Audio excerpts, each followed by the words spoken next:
하루를 잘 보내셨습니까? 지금 계속 날씨가 비가 오고 좀 그랬는데 날씨에 따라서 우리가 상태도 영향을 받는데 여러분 육신적인 거나 영적인 것도 잘 건강에 지내기 위해서 힘센 점 되기 바랍니다. 오늘 설교 듣기 전에 하나 영상 하나 보도록 하겠습니다. 이런 노래가 있더라고요. 한번 들어봅시다.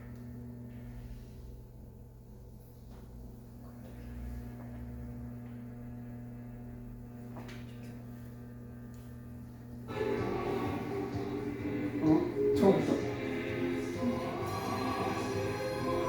많이 나왔다고요. 처음부터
어떻습니까? 여러분 어떻습니까?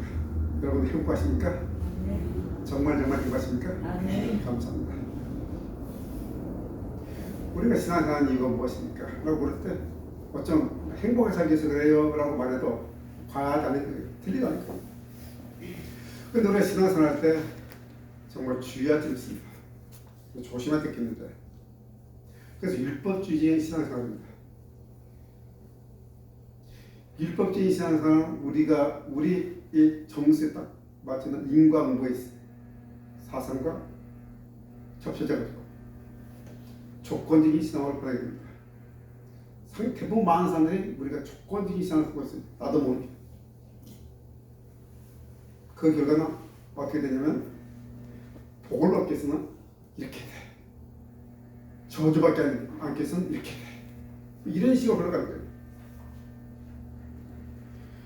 안타깝게도 우리 한국교회 대부분의 성도들은 이런 유해 신앙을 많이 갖고 있어요. 자연스럽게 이 시간 때는 그렇지 않은데 무의식적으로는 여기들이 다 깔려 있어요. 그런데 여러분 성경은 이렇게 복을 받기 위해서 기록된 것이 아니죠. 우리들에게 복을 주기 위해서 기록한 것이 성경이 아니라 사실이에요. 그건 뭡니까? 이미 복을 받은 사람들이 살아가는 모습을 기록한 것이 성경이에요. 여러분 우리는 어떤 노력이나 어떤 한 업적이나 어떤 공로가 어떤 조건 때문에 구원받은 것이 아니고 오직 우리 주 예수 그리스도의 은혜로 구원받다고 믿고 고백하는 사람들이지 않습니까? 오직 우리 주님께서 나의 죄에서 여러분의 죄에서 십자가에 죽으시고 그 십자가에 죽으신 그 대가로 십자가에서 모든 죄와 허물을 다 짊으신 그 주님의 희생의 대가로 우리는 구원을 받았다는 사실입니다. 오직 예수님 그 믿음 하나로 선물 받은 우리들입니다. 그래서 이제 우리는 구원받은 우리들이니까 거기에 합당한 반응, 그것이 바로 신앙생활입니다. 그래서 복을 받기 위해서 아니고 신분이 변했기 때문에 변한 신분이기 때문에 그렇게 살아가는 겁니다. 자연스럽게 나오는 것이 신앙생활입니다. 그래서 지난주 말씀한 산상설교는 예수님께서 선포하신 바로 복음이죠. 전혀 가공되지 않아요. 예수님의 생각을 다 표출한 설교죠.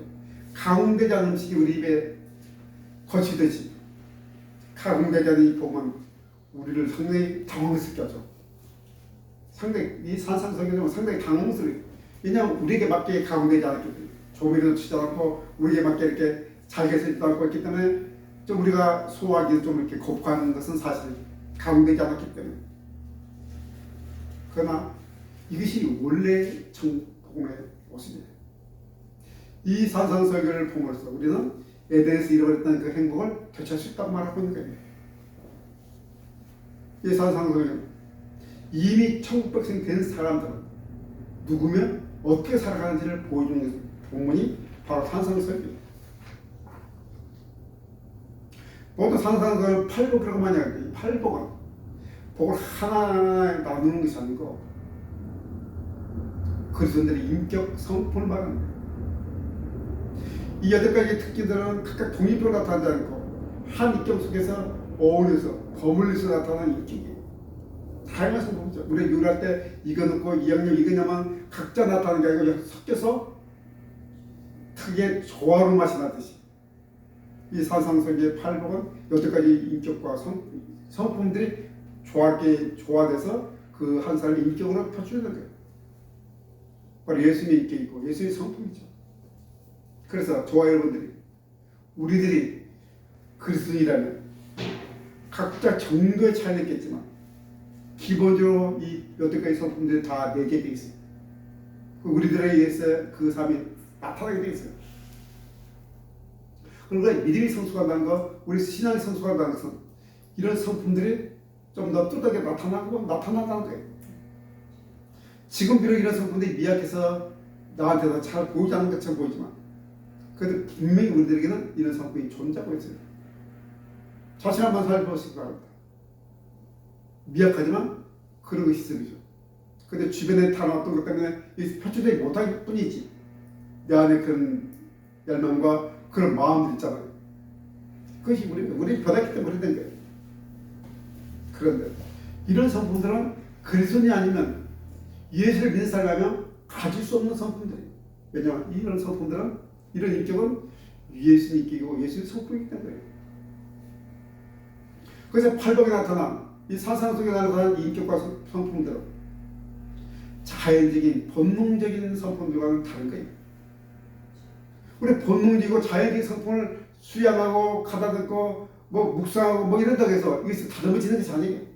그래 나타나는 성품들이 아니라는 거예요. 오직 물과 성령을 거듭나야만이 나타날 수 있는 성품과 인격이에요. 그래서 우리가 성장하면서 우리는 나도 모르게 자연스럽게 세상 사람과 우리가 구별되고 달라지게 되어 있는 거예요. 그래서 예수님은 이제 올라가서 맨 처음 설교했을 때 심령이 가난한 자는 복이다니 천국이 그들 것이며 이렇게 선거하고 있다는 거예요. 이런 구조로 되어 있어요. 뭐뭐한 사람은 복이다니 그들이 뭐뭐할 것이요. 이 구조가 이렇게 되어 있죠. 이런 구조를 쫙 이어지고 있어요. 여기서 예수님께서 말씀하신 복인난이라는 말은 헬라어로 마카리오스입니다. 마카리오스라는 단어는 놀라운 단어예요. 이 단어는 그냥 복이라는 거 번역보다는 행복이라는 번역이 훨씬 더 어울린다. 왜냐하면 우리나라의 정세는 복은 상당히 왜곡되어 있어요. 지복주의 신앙이 팍 퍼졌기 때문에 복 받으려면 그쪽으로 이렇게 딱 가기 때문에 그래서 우리의 언어는 서로 소통하는 거기 때문에 복이라고는 행복이라고 번역하기 훨씬 더 이 본문에 맞아요. 그래서 지금부터는 복이 아니고 행복으로 이야기하겠습니다.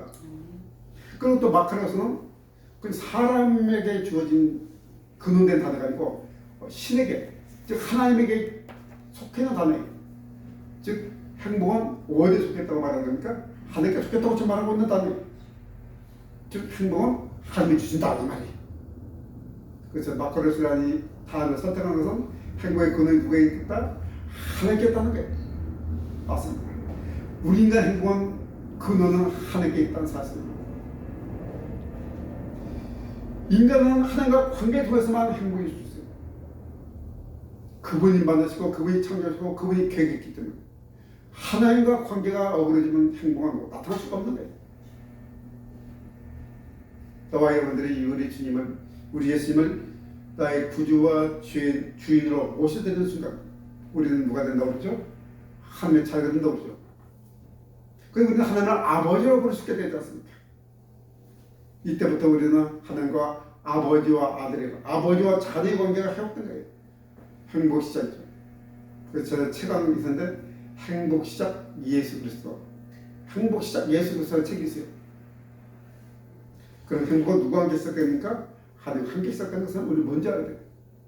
자, 그렇다면 구체적으로 해봅시다. 하나님께 주시는 행복은 어떤 것입니까? 가장 먼저 어떤 것이죠? 이거 볼까요?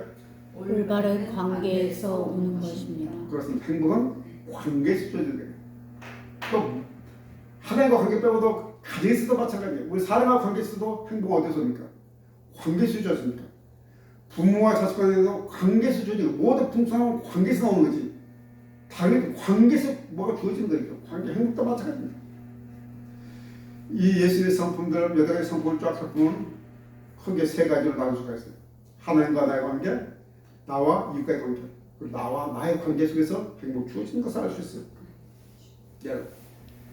반복하지만 우리는 인간은 바른 관계, 올바른 관계를 받지 않고서는 절대 행복을 줄 수 없어요. 그럼 어떻게 해서야 행복을 올바른 관계를 가질 수 있습니까? 심하고 철학적인 문제지만 대답은 간단해, 해답은 간단해. 성경 간단하게 말하고 있죠. 이걸로 해서 온갖 신약 학문들이 펼쳐있지만 성경은 이 문제를 간단하게 말하고 있습니다. 그 해답은 하나님과 이웃과 나 자신과의 관계를 올바르게 맺을 수 있는 그 근원은 어디라고? 예수님이 십자가로 말합니다. 그 십자가에서 모든 관계가 해결되는 거예요. 자, 먼저 하나님과 관계를 볼까요? 예수님이 하나님과 관계 속에서 십자가에서 피를 주셨죠. 뭘 드렸다고 그러죠? 자신을 무슨 제물로? 화목 제물을 드렸다고. 하나님께서는 예수님 죽음을 화목 제물로 받으셨죠. 화목하여서 하나님과 원수됐을 때, 하나님과 원수된 상태에서 화목하지 못한 상태에서 화목하게 만드는 거죠. 그 제물, 죄를 위해서 하나님과 관계를 버렸던 그 관계를 회복시키는 제물이 화목 제물입니다. 십자가에서 죽으심으로 화목 제물을 드리심으로 우리 하나님과 관계에서 어그러진 것을, 파괴된 것을, 원수됐던 것을 다시 바르게 관계 회복시키시죠. 우리는 예수님 통해서 하나님과 올바른 관계를 맡게 되고 회복된다 살았습니다. 그래서 우리는 하나님을 아버지라 부르게 주고, 하나님은 내 모습 다 받아주고 우리 모든 죄를 다 용서해주고 우리를 그냥 그대로 자녀를 받아주셨죠. 하나님과 사랑이 한 관계 회복된 사람은 그냥 하나님과 사랑 안에서 이웃과의 관계를 어떻게 맺어야 될지 알게 되죠. 그 사랑 안에서 이웃과의 관계를 어떻게 맺어야 될지, 다른 사람을 어떻게 사랑해야 될지를 알려주는 거예요. 성경이 이렇게 말하고 있죠. 주께서 너를 용서하신 것처럼 너도 다른 사람을 용서하라. 주께서 너를 사랑하신 것처럼 너도 다른 사람을 사랑하라. 주께서 너를 있는 그대로 받아준 것처럼 너도 다른 사람을 있는 그대로 받아줘라. 그것이 바로 이웃관계지 않습니까? 주께서 너의 모습 그대로 지금 모습 그대로 받아준 것처럼 너도 다른 사람의 모습을 그대로 받아주려. 이것이 뭡니까? 바로 다른 사람의 관계, 올바른 관계에 취해가지고 바로 올바른 관계를 맺는 모습이지 않습니까? 주님께서 나를 대했던 그 모습대로 다른 사람에 대한 여러분들에게 바랍니다. 그렇게 했을 때 우리는 다른 사람과 관계가 회복되고 우리 행복을 줄 수 있는 거예요. 그리고 정말 중요한 주 십자가 앞에서 우리는 비로소 내가 누군지 진짜 내 모습을 발견하게 되죠. 온갖 가면과 온갖 포장하기서 그렇게 많이 덮었었던 내가 다 사라져. 진짜 나를 발견했어. 진짜 내가 누군지, 얼마나 내가 끔찍하고 흉악스러운 사람인지, 얼마나 비참한 존재인지, 얼마나 더러운 존재인지. 그럼에도 불구하고 하나님의 사랑이 나에게 믿고 내가 그 사랑을 받고 있다는 사실, 이런 나를 용납해주고 내가 너를 사랑하라고 말하는 그 음성을 듣자가 봤을 때 우리는 내 자신을 다시 일 수 있는 거죠. 절망스러운 내 상태를 볼 때 그와 동시에 가능성을 발견하게 되죠. 하나님의 은혜가 나에게 흐르는구나 하고 느껴져요. 그 은혜가 흘러 넘치게 되죠. 십자가에서 흘러 넘치는 그 은혜를 통해서 내가 누군지를 알게 되죠. 용서받은 죄인이라는 사실을 알게 되죠. 그래서 내가 나를 용서할 수 있어요. 내가 나를 용서하지 못한 사람이 참 많아요. 나를 제대로 받지 못하니까 포장하고 또 잘못된 게 드러나면 절망하고 난 죽어있다 안 돼. 막 머리 찌어듣고 막 그래도 또 바뀌니까 또 가는 거죠. 우리 오직 십자가에서 내 자신을 발견하시고 이런 나를 그토록 받을 수 있는 그 은혜를 드렸어. 내가 나를 용납할 수 있고 내가 나를 받아주시고 내가 새롭게 출발할 수 있는 가능성이 있는 거예요. 절망에서 일어설 수 있는 거예요. 칭찬은 고래를 춤추게 한다는 말도 있지만 그 칭찬은 고래를 춤추게 한다는 맞는 말이지만 그 은혜를 우리 이렇게 세우는 것은 십자가에서 흘러내는 은혜예요. 그 은혜가 흘러낼 때 우리는 내 자신이 다시 일어설 수 있고 어떤 역경이나 어떤 힘든 일이 있어도 우리는 절망하지 않고 이렇게 설 수 있는 거예요. 그때 우리는 비로소 내가 뭘 해야 될지 알죠. 정말 이제 내가 뭘 해야 될지 어떻게 살아야 되는지 그때서야 비로소 진정 내가 살아야 될 삶의 목표와 목적을 하게 되는 거예요. 발견하게 되는 거예요. 그리고 그 일이 어떤 일이든지 정말 서로 같이 딱 나게 되는 거예요. 그래서 우리 교사들은 이 땅에서 어떤 일을 하든지 어떤 직업을 가든지 당당할 수 있는 거예요. 그 직업이 하나님께서 내게 주신 허락한 것이고 그것이 얼마나 놀라운 일인지를 십자가에 대해서 발견되는 거예요. 그걸 통해서 얼마나 세상이 밝아질지 그것도 얼마나 세상이 아름다워질지 그 일을 통해서 얼마나 세상에 힘을 줄지 발견되는 거예요. 어떤 직업을 가졌든 간에 그것이 지금 모두 소중하고 막막하지 않는 거예요. 비교하지 않게 되는 거예요. 그런 내가 해야 될 일이다. 하나님께 내게 주신 일이기 때문에 그걸 알기 때문에 이것이 얼마나 자연스레 이런 변화가 일어나는 거예요. 이런 사람들에게 자연히 그 삶의 안을 어떻습니까? 기쁨이 넘치겠죠. 나는 행복하다고 외칠 수밖에 없는 거예요. 역경이 와도 고난이 와도 감사하면 이겨낼 수 있는 힘이 생기죠. 이런 사람들이 정말 행복한 사람이죠. 행복은 이렇게 관계 생활이에요. 하나님과 올바른 관계 속에서 이웃과의 아름다운 관계 속에서 나와 나의 관계 속에서 행복하고 흘러 넘치는 거예요. 이런 복된 행복이 흘러 넘치는 점 되기 바랍니다. 또 하나님 주신 행복은 어떤 겁니까? 읽어볼까요? 영적인 것입니다. 그렇습니다. 하나님 주신 행복은 영적인 것이지 육적인 것이 아니에요. 눈에 보이는 것이 아니에요. 아까 말했지만 이 산상 속에 나오는 이 8가지 상품들은 세상이 가질 수 없는 거예요. 그리고 또 세상 사람들 원하지 않아요. 뭐 이런 건 원하지 않아요. 오직 거듭난 사람들만, 오직 하나님의 은혜로 구원받은 사람들만 원하고 가질 수 있는 거예요. 그래서 진정한 행복은 세상은 존재하지 않다고 말할 수밖에 없는 거예요. 많은 사람들이 시를 쓰고 숲을 쓰다 보니까 행복이 안 되는데 막 찾아도 없더라고. 돌아오고 다시 오더라고죠. 그렇게 찾았지만 다시 자기하고 없다고. 행복을 그렇게 찾아 헤매지만 그렇게 행복을 원하지만 행복할 수 없는 것이 세상에 지은 거예요. 왜 그러냐? 거듭나지 않고는 그런 세계를 알 수 없기 때문에 그런 것을 원하지 않기 때문에 원할 수 없기 때문에 절대로 올바른 관계를 맺을 수 없기 때문에 행복할 수 없는 거예요. 우리 타락된 본능이 그렇게 말합니다. 우리 타락된 본능이 그걸 추구하지 못하게 만드는데 그러나 아예 추구할 생각도 못하게 만드는데 그런데 여러분 우리가 예수를 믿는다고 해서 갑자기 우리 본능이 다 사라지는 거 아니죠? 우리 본능과 욕망이 다 사라지는 것은 그냥 그따가로 있어요. 예수를 믿는 순간에 그 사람이 얼마나 좋겠냐마는 안타깝게도 예수를 믿더라도 그냥 그 본능과 욕망이 다 내 속에 있는데 그래서 우리가 괴롭죠. 그런데 우리 예수 그리스도를 나의 구주와 내 주인으로 모시는 순간 우리도 새로운 성품이 생기는데 이 본능을 거스르는 이 성품이 열망이 생겨나는 거예요. 그 전과 다르게 내 본능을 거스르려는 어떤 것이 생겨났습니다. 영적인 뭐가 우리 안에 드는 거예요. 그래서 죄를 싫어하고 내가 지금 죄를 싫어하게 되는 거예요. 우리 그리스도인들의 가장 큰 특징이 뭔가? 죄를 싫어하게 되는 거예요.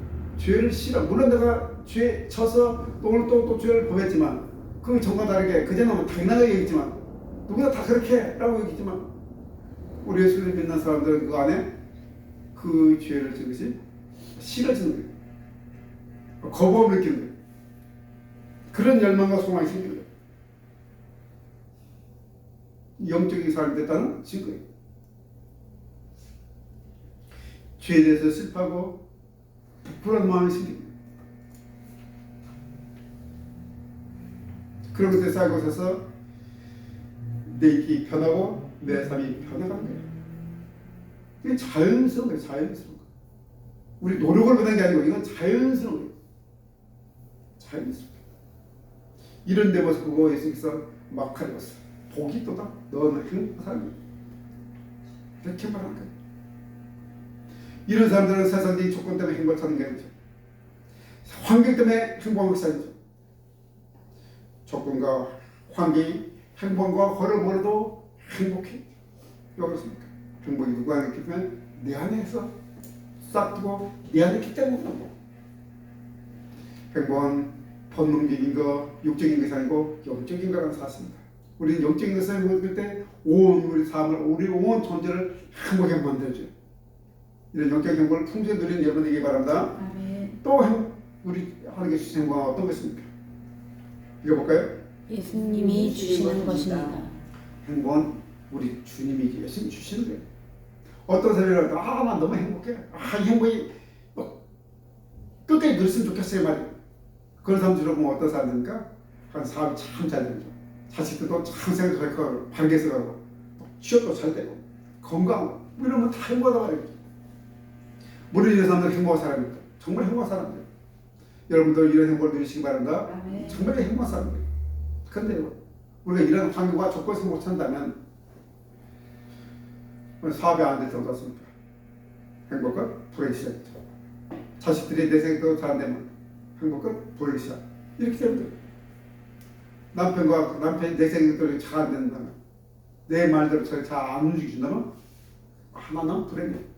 그동안 잘 행복했는데 너무 행복하다 말했는데 오늘 갑자기 불행하다 말할 수밖에 없는 거야. 환경과 조건 이렇게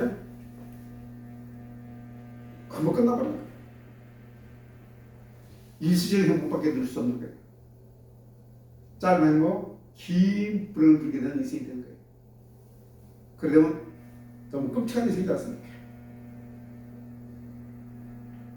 산상설교 통해서 하나님께서 우리 주님께서 주신 행복은 하나님 주신 영원한 행복이죠.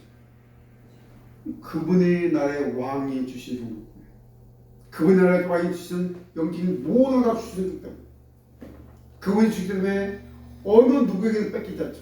어떤 환경 때문에 좌지우지되지 않죠. 영향을 받자는 영원한 행복이 우리에게 주어집니다. 그래서 우리는 그 행복을 봐서 영원히 행복을 주게 하는 거예요. 요한복음 보니까 이 행복을 한 여인에게 주기 위해서 예수님이 사마리아를 가시죠. 이 사마리아에 있는 여인은 행복을 찾아서 어떤 행복을 지까 하면서 남편을 몇 명이나 5명이나 바꾼 여인이에요. 그런데 지금도 행복해요? 지금 행복하잖아요. 그럼에도 행복을 누리지 못하고 있는 여인이 있어요. 그 사마리아 물가에서 만난 그 여인에게 예수님이 이렇게 말씀하시죠. 어떻게 말씀하십니까? 14장 14절이죠. 한번 읽어볼까요?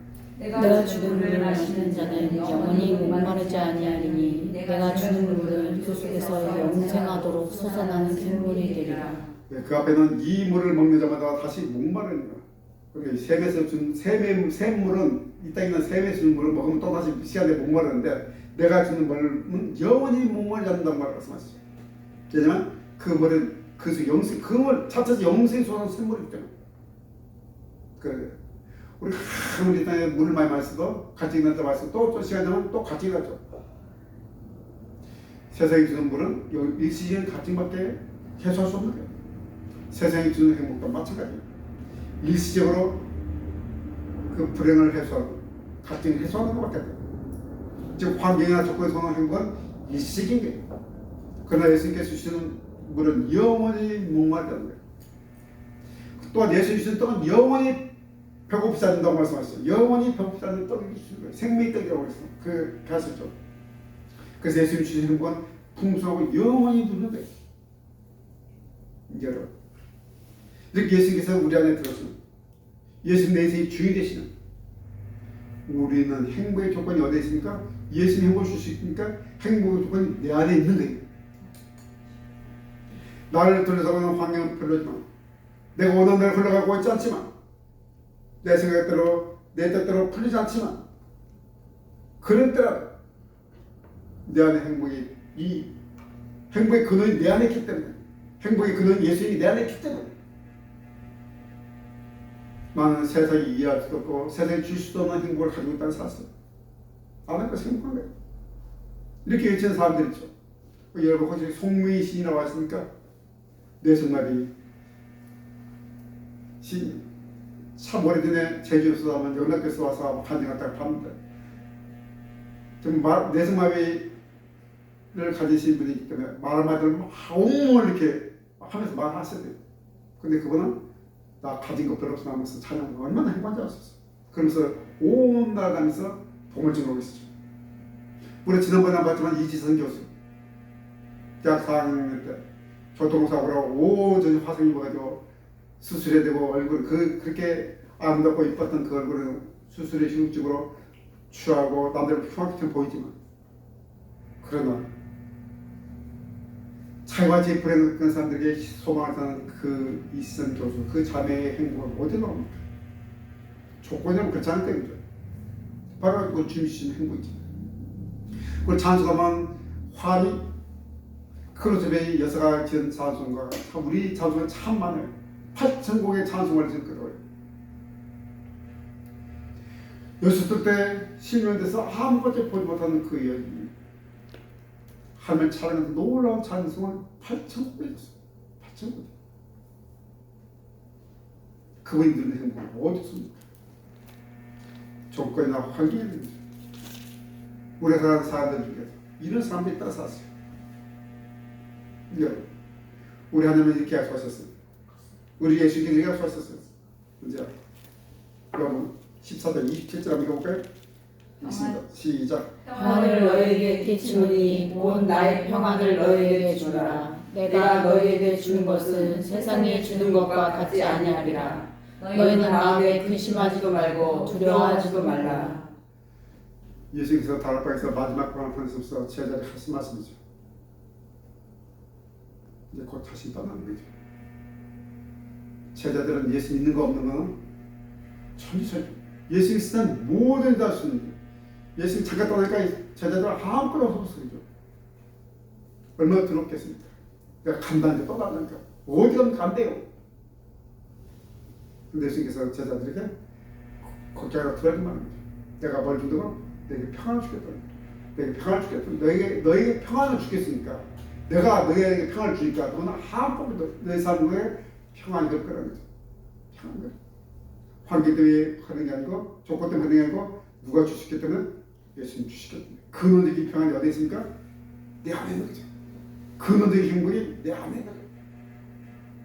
여러분, 저와 여러분이 우리 주님을 예수님을 진심으로 받아들였다면 나에게는 행복한 사람입니다. 지금 그는 우리 안에 있습니다. 지금 우리는 비록 아직 좀 믿음이 좀 약하고 신앙생활하는 게 또 이렇게 성숙하지 못해서 좀 잘 보지 않는 날도 뚜덕이 나타나지 않는 날죠. 우리는 분명히 그것이 안에 있다는 사실. 우리는 그것을 알고 내가 하나님의 자녀라는 것, 내 안에 행복의 근원 예수 있다는 것을 알고 살아가는 것과 그치고 살아가는 것은 엄청난 차이입니다. 오늘 말씀을 꼭 새기는 게 되기 바랍니다. 다시 한번 오늘 본문을 믿고 설교하십시다. 오늘 본문 자체 놀라운 거죠. 자세한 내용은 이제 다음에 기회가 되면 하기로 이 낮게 잘라서 하면 막 분해하면 좀 이상한 내용이 될 때 분해를 하지 않겠습니다.